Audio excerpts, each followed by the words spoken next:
Ficar em casa, de repente, tem um monte de distração que você não estava nem esperando. Eu tô aqui na Times Square, um dos lugares mais populares de Nova York. Não é um dos mais povoados hoje, como você tá vendo aí, né? Isso por causa do coronavírus. O pessoal tá preferindo ficar mais em casa e um pouco mais isolado, como deve mesmo, né? São as recomendações. Bom, eu tô aqui agora e eu não tô isolado por um motivo bem específico. A Times Square fica exatamente entre a minha casa e o meu trabalho. Eu trabalho numa agência de publicidade aqui em Nova York. Tem um vídeo meu contando e explicando o que eu faço aqui. Se quiser assistir, tá aí no canal. Mas o assunto hoje é coronavírus.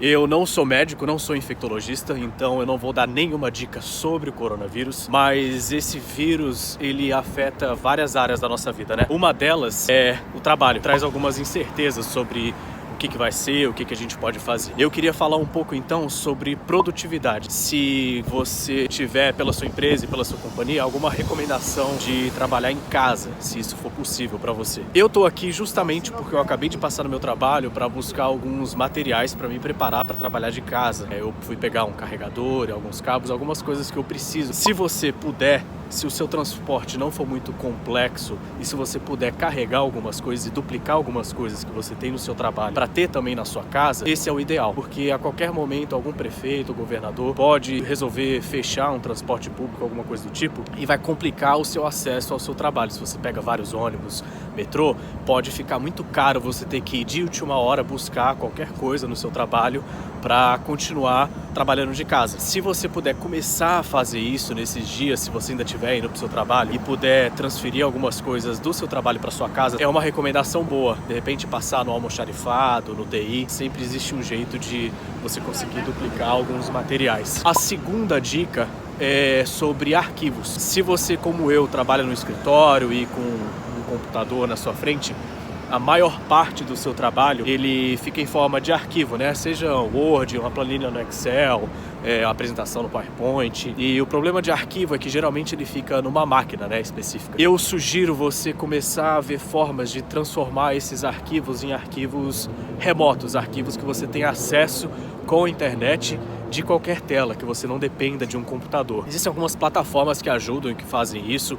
Uma que eu já usei bastante é o Google Drive. Ele tem a mesma coisa exatamente, o Microsoft Word, tem PowerPoint, chama Google Slides, Excel. Tem várias ferramentas ali, de onde você estiver, com a internet você pode acessar, continuar trabalhando com o que quer que seja. Você não fica interrompido caso o seu arquivo esteja numa máquina no seu trabalho que do nada ficou inviável para você ir lá buscar. Vê com o seu TI também qual é a dica deles para você conseguir ter esses documentos sempre que você tiver internet. Isso pode facilitar muito a sua vida. A terceira coisa é justamente sentar com o seu RH, com os seus recursos humanos e fazer esse planejamento. Explica as suas necessidades, onde você precisa de ter flexibilidade, o que você precisaria para trabalhar em casa. O departamento do RH vai ser o mais preparado para poder te instruir e te dizer e te ajudar a planejar como que você pode fazer isso do jeito mais suave possível, e eles vão saber exatamente como traduzir isso para o seu supervisor e traçar um planejamento bem mais eficaz de acordo com a sua vida. A penúltima dica é sobre disciplina e organização. Quem não está acostumado com home office, pode ser uma coisa meio assustadora não ir mais para a empresa.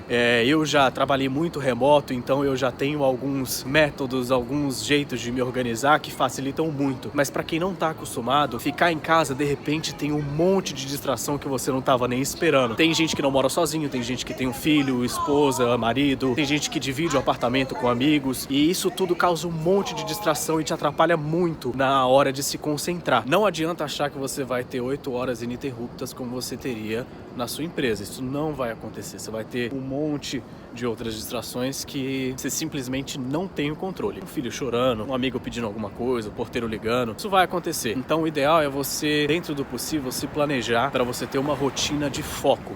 O lugar onde você vai trabalhar é a primeira das coisas mais importantes. Não ser uma coisa jogada na cama e onde der, onde puder. E um horário certo também.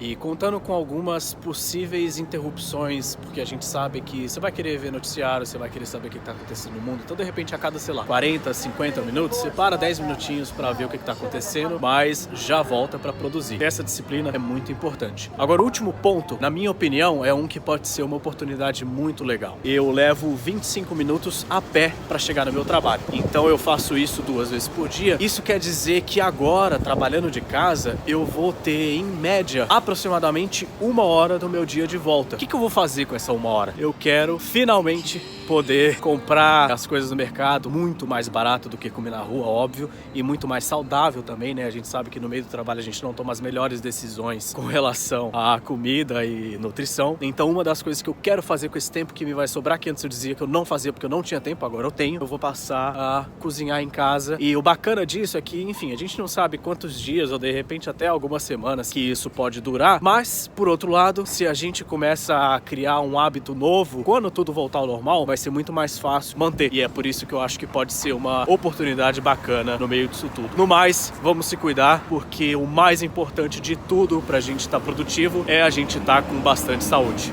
Então é isso. Essas são as 5 dicas. E tá passando um caminhão muito barulhento aqui agora, então é hora de acabar o vídeo. Valeu, cuidem-se!